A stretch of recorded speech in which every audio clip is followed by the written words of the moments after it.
Il y a juste à peu près 10 ans, on se disait que c'était quelque chose qui était illégal, qui finançait le terrorisme, les ventes d'armes, etc. Donc en 10 ans, qui est rien à l'échelle de l'histoire, on est allé extrêmement vite pour reconnaître quand même un grand phénomène d'adoption du Bitcoin.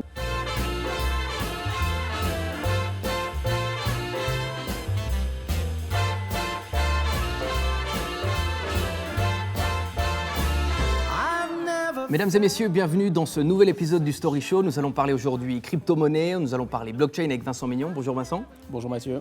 Vincent, vous êtes décrit comme l'avocat référent spécialisé en crypto-monnaie, en blockchain. On vous doit notamment l'accompagnement d'une des premières en Suisse, des sociétés. Une société qui a été constituée uniquement en Bitcoin, donc finalement pas de compte bancaire. Comment ça s'est passé en pratique ? Bon, en fait, on avait un client qui avait vraiment cette volonté-là de sortir du système bancaire. Donc, sa volonté était de ne pas avoir de compte bancaire. Et donc, on est parti sur l'idée de faire un apport en nature, c'est-à-dire qu'on peut le faire avec une voiture ou avec d'autres objets, donc d'amener des bitcoins pour libérer le capital. Et donc, il y a eu des contacts qui ont été pris avec le registre du commerce, on a essayé d'un peu baliser le terrain, on a trouvé le notaire, on a trouvé un réviseur qui pourra aussi attester de la valeur des bitcoins. Et puis finalement, on a réussi à libérer le capital de la société avec l'apport des bitcoins. Donc ça s'est fait finalement assez simplement. Je rebondis juste, on parle de valeur des bitcoins, on sait que c'est très volatile. Vous arrêtez la valeur au lundi, le mardi, tout se casse la figure. Ouais. Est-ce que ça a toujours la même valeur ? Est-ce qu'on revient en arrière ? Bon alors, dans notre droit comptable, on a quand même le principe de prudence. Et donc à la constitution, ce que l'on fait de manière pratique, on a adopté une petite règle empirique qui consiste à dire on prend une décote de 30% sur le cours du jour. Donc en fait, ce qu'on fait, c'est qu'on fait un double contrôle. On fait d'abord une moyenne sur les 5 derniers jours. Ensuite, on regarde la valeur au jour de la constitution, en regardant que cette valeur n'est pas inférieure à la moyenne des 5 derniers jours, et on prend encore une décote de 30%. Et comme ça, on a moins le risque, voire on élimine le risque de capital dissimulé finalement. Pour que le public fasse juste connaissance avec vous, avocat fiscaliste, avocat tout simplement, fiscaliste, bon, les conseils fiscaux vous en donnez évidemment. Une photo va s'afficher, vous êtes venu avec des photos. Vincent, une première photo devrait s'afficher, voilà ici. Qu'est-ce que nous voyons à l'écran ? On voit c'est le guitariste des Guns N' Roses, donc c'est Slash. Parce que c'était quand j'étais adolescent, on avait un groupe de musique et c'était un peu notre guitariste référent, enfin surtout pour moi. Donc j'ai été un peu élevé avec cette musique-là, et puis il faut être un peu rock'n'roll quand même et pas trop se prendre au sérieux. Ça passe au bureau, ça ? J'ai pas demandé l'autorisation, je suis pas sûr que je l'aurai. Il y a une deuxième photo, vous êtes venu avec une deuxième photo, le public pourra faire votre connaissance au travers. Une photo donc des ombres, qu'est-ce qu'on voit sur cette photo ? Ça c'est en fait la représentation de ma famille, simplement c'était lors de vacances, on était en Crète je crois.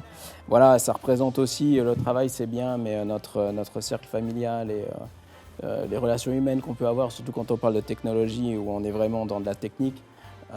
Les relations familiales restent quand même le ciment un peu de notre civilisation, et je crois qu'aujourd'hui on a quand même besoin de se recentrer sur ces valeurs un peu fondamentales. Des valeurs fondamentales, vous êtes avocat, pourquoi avoir choisi un domaine aussi technologique que la crypto, que la blockchain ? Je ne l'ai pas vraiment choisi, j'avais un client à l'époque qui lui a cru dans ça très rapidement, qui a très rapidement compris tout ce que ça pouvait changer, tout ce que ça pouvait améliorer, et qui m'a dit au lieu de faire ce que tu fais, tu ferais mieux de t'intéresser à la crypto, et puis tu verras, tu gagneras mieux ta vie et ça sera plus intéressant. Et puis à l'époque c'était 2013-2014, donc il n'y avait vraiment rien, il n'y avait absolument aucun article juridique, il n'y avait absolument rien, donc c'était quand même un gros travail. Et c'est comme ça que petit à petit, le travail en amenant encore du travail, que je me suis retrouvé là-dedans. Crypto-monnaie, c'est de la monnaie virtuelle. Blockchain, peut-être juste blockchain pour les nuls, en une image, une métaphore. Bon, il faut voir la blockchain comme un grand tableau Excel qui est partagé par plusieurs ordinateurs. En fait, c'est une base de données qui est partagée par plusieurs ordinateurs. Et la force, c'est que pour modifier ce tableau Excel, il faut qu'on ait la majorité des personnes qui décident de modifier le tableau Excel. Et tant qu'on n'a pas cette majorité-là, on ne peut pas le modifier. Donc tant qu'on n'a pas cette majorité-là des mineurs qui viennent, dans le cas de la blockchain Bitcoin, valider les transactions, la transaction ne s'inscrit pas dans la blockchain. Donc c'est un registre distribué. Le droit évolue lentement, à de la peine même, on a l'impression, d'un point de vue extérieur, à évoluer. Comment est-ce qu'il accueille le monde de la crypto ? De mieux en mieux. Au début, bien sûr, il n'y avait personne. Mais on voit aussi que on est en train de se rapprocher. Ce n'est pas quelque chose qui est complètement en dehors de l'ordre juridique. Donc en fait, tout ce qui est droit des marchés financiers vient appréhender notamment tout ce qui est les levées de fonds en crypto-monnaie, toutes les autorisations qu'il faut obtenir si on veut faire une plateforme d'échange, si on veut faire du dépôt de crypto-monnaie, etc. Donc ça, c'est saisi par le droit. Donc les avocats traditionnels, j'aurais tendance à dire, se mettent de plus en plus à la crypto-monnaie ou à étudier et à analyser la crypto-monnaie, déjà parce qu'il y a plus de clients, et puis aussi parce que c'est reprendre ce qui existe déjà, mais il faut quand même comprendre un peu la technique. Des gens investissent en crypto-monnaie. Vous êtes avocat, alors vous conseillez aussi en fiscalité.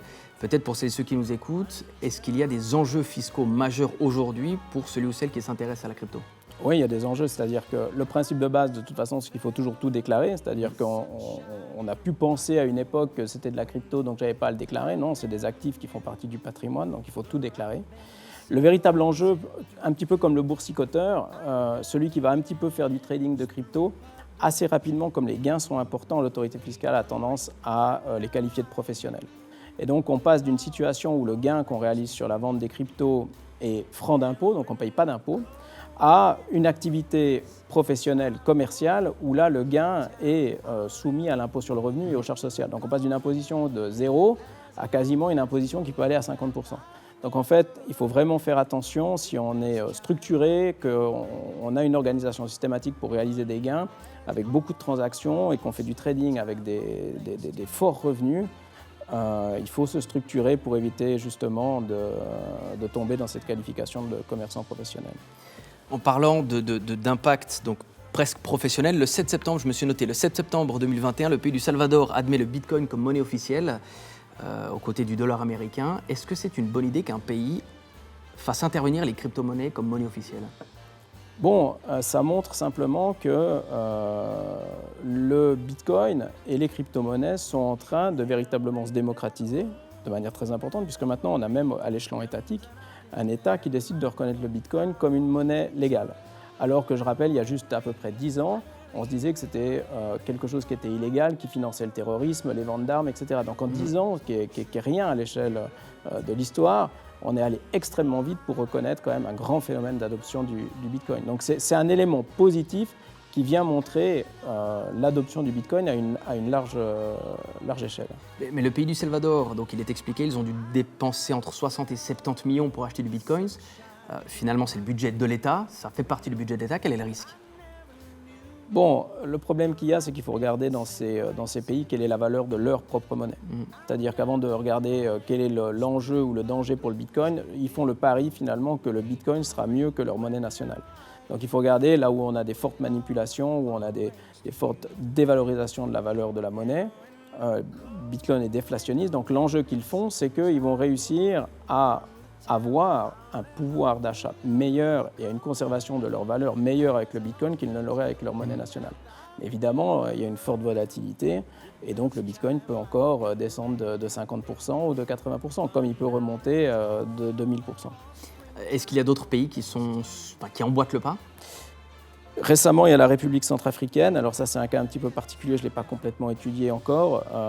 Mais effectivement, ils se sont positionnés pour adopter le Bitcoin comme monnaie légale à côté du franc CFA. Certains critiquent un peu parce qu'ils disent qu'il n'y a que 4% de la population qui a accès à Internet. Mais en tout cas, c'est un deuxième pays qui vient se positionner, peut-être par opportunité aussi, de se placer sur la carte mondiale des pays qui adoptent le Bitcoin. On va revenir peut-être en Suisse. Il y a Zug.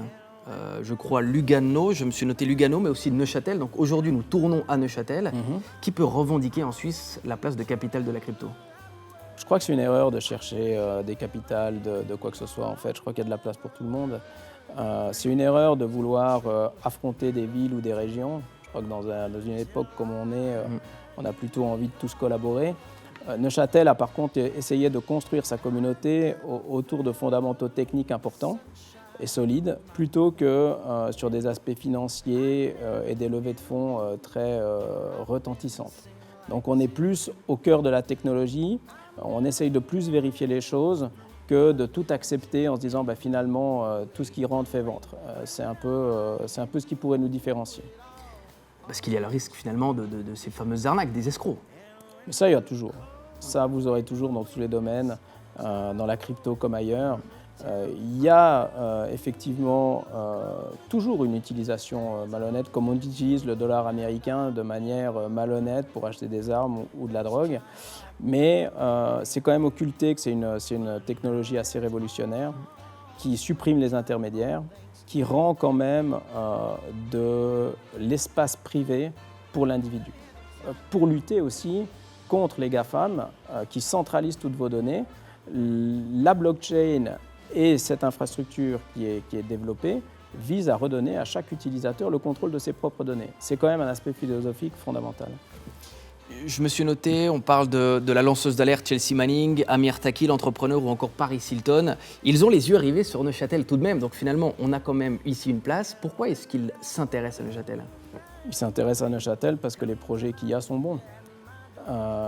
Chelsea Manning vient ici parce qu'il y a le projet Nîmes sur la protection vraiment de la vie privée et des données privées.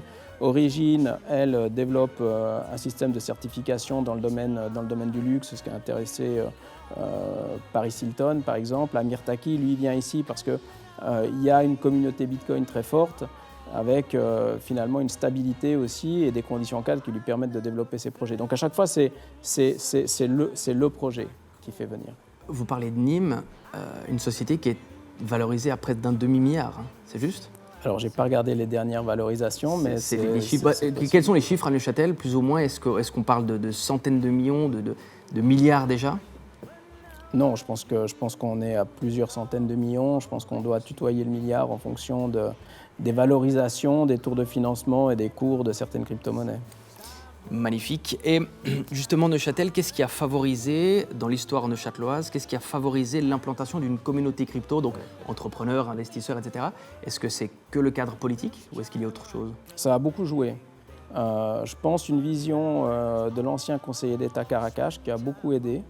Un ingénieur, donc c'est un ingénieur, il comprenait, je pense, la technique, et une approche aussi assez pragmatique. Donc en fait, tout ça a commencé parce que Gian Boxler et Alexis Roussel avaient constitué la société SBEX à Genève, qui va devenir BT en fait, et ils n'arrivaient pas à trouver de compte bancaire.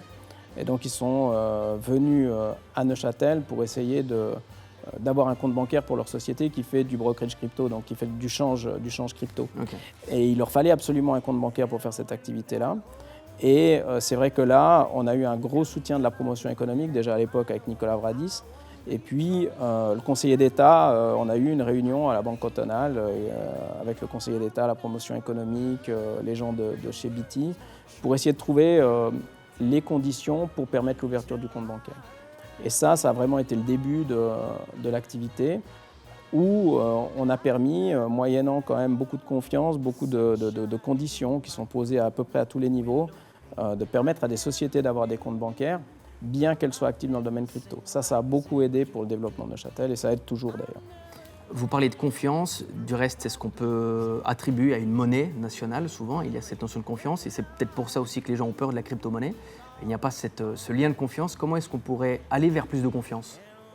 Ça aussi, c'est toujours très relatif. C'est-à-dire qu'aujourd'hui, nous, on est en Suisse, un pays dans lequel le système fonctionne très bien. Quand vous allez au Salvador, la confiance dans votre pays, respectivement, la valeur de votre monnaie, c'est la confiance que vous mettez dans votre pays.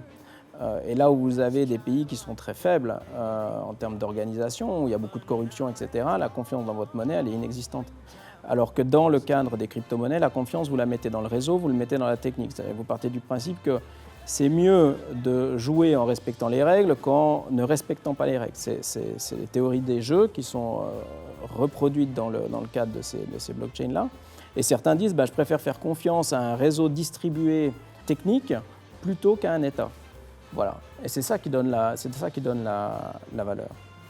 Quelle est la suite pour Neuchâtel ? On a brièvement parlé ensemble d'un investisseur qui est arrivé. Quelle est la prochaine étape ? Bon, alors maintenant, ce qu'on voit, c'est que c'est quand même 10 ans de travail. Donc, on voit maintenant, je dirais, les fruits, mais c'est quand même 10 ans de travail. Donc, on voit maintenant vraiment des personnes qui comptent au niveau national, voire au niveau mondial, et qui décident de venir à Neuchâtel. Et ils décident de venir à Neuchâtel parce qu'il y a des conditions cadres aujourd'hui qui sont bonnes. On a travaillé avec des fiduciaires, des notaires, des réviseurs pour permettre que quand les gens arrivent, les interlocuteurs qu'ils ont en face d'eux comprennent ce qu'ils disent. Et souvent, le compliment qu'on peut nous faire, c'est je suis allé voir plusieurs personnes dans plusieurs endroits, mais il n'y en avait pas qui comprenaient comme vous aujourd'hui. Et vous, ce n'est pas forcément moi, mais c'est aussi tous les interlocuteurs, le comptable, etc. Et ça, vraiment, aujourd'hui, ça aide beaucoup. Et donc, ça nous permet de faire venir des gens de très, très haute qualité. Merci beaucoup, Vincent, pour cette interview. Mesdames et messieurs, n'oubliez pas de vous abonner à la chaîne du Story Show. Et surtout, le plus important, c'est de proposer des invités et d'imaginer des questions à poser. On s'occupe du reste. Merci beaucoup. Au revoir.